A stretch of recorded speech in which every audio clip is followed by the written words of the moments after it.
Louder.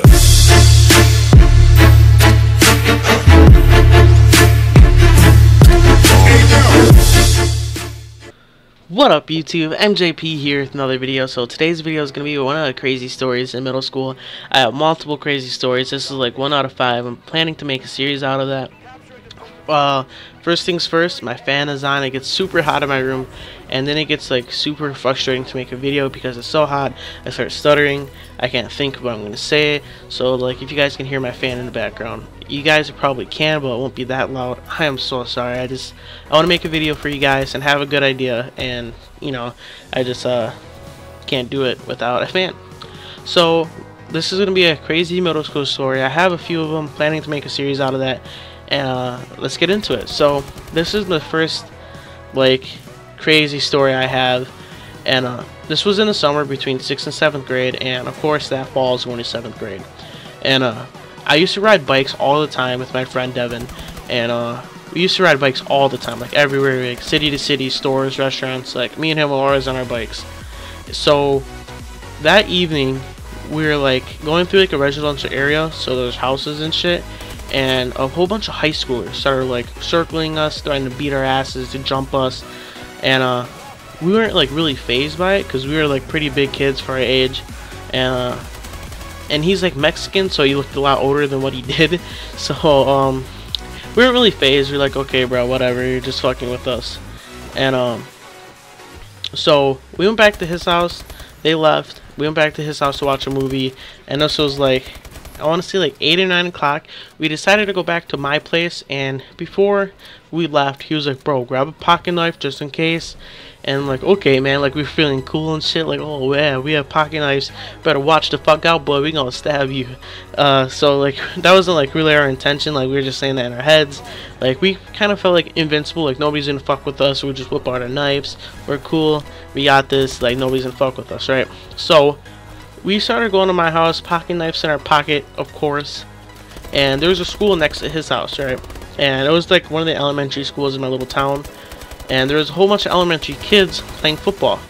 So I'm like, hey bro, let's go toss the football around for a little bit. Of course, his dumb ass starts saying, bro, you guys want to see what's in my pocket? Like, fucking around with the kids. And I'm like, okay. I didn't really go along with it. I was just standing there, and he scared the shit out of one kid, right? And this kid was a 5th grader, of course, because you guys will realize that in the story to come, like more into the story, that he had to been a 5th grader, of course, and he scared the shit out of this kid, right? So we left the football field, or the little field they were playing on, and we started like riding our bikes back to my place, right?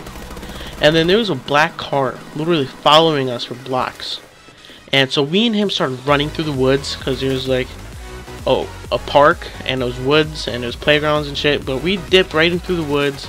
We're hiding in bushes, like by the creek, like under the bridge. Like, we were trying to get away from this black car, and because it was kind of obvious it was following us at this point.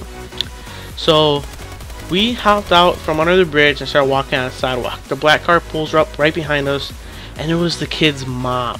Okay, the kid was in the back seat. And then she was like, what's in your hand? My friend threw his knife. I didn't. Of course, this shit's in my pocket. And I'm like, what the fuck? I'm fucked. And the thing's in my pocket. She was like, what's in your pocket? I was like, nothing. Like, and she was bitching at us. Of course, she was yelling at us. She's like, why'd you fucking scare my son? Yada, yada, yada. And he threw his knife. He was like, I don't have anything in my pockets. You can check it. I'm like, I don't either. Like, trying to play it off all cool and shit. And then she threatened to call the cops on us. I'm like, oh my god.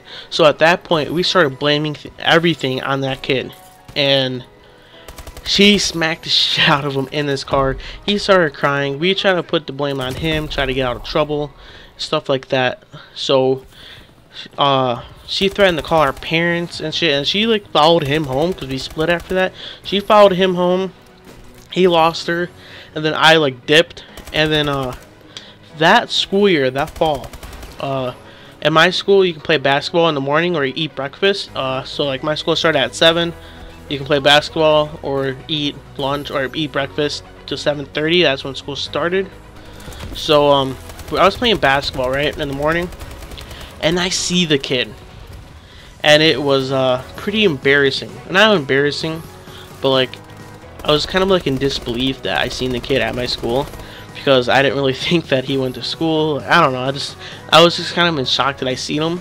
And until this day, I'm in 12th grade right now. I'm a senior, and the kid still goes to my school. He's a junior, and yeah, and it's kind of weird because he plays for the football team. He's a cornerback for the team, and I'm not a jock, but he's a jock. But I know a lot of jocks. I'm cool with like pretty much everybody on the team. I was about to play football freshman and sophomore year, but I got sick and injured and stuff like that. Don't really want to get into that, but you know, life is life, and yeah, that's pretty much it. But I hope you guys enjoy this story. I have plenty more to come, and I'll see you guys later. So please like, comment, and subscribe. See you guys in the next video.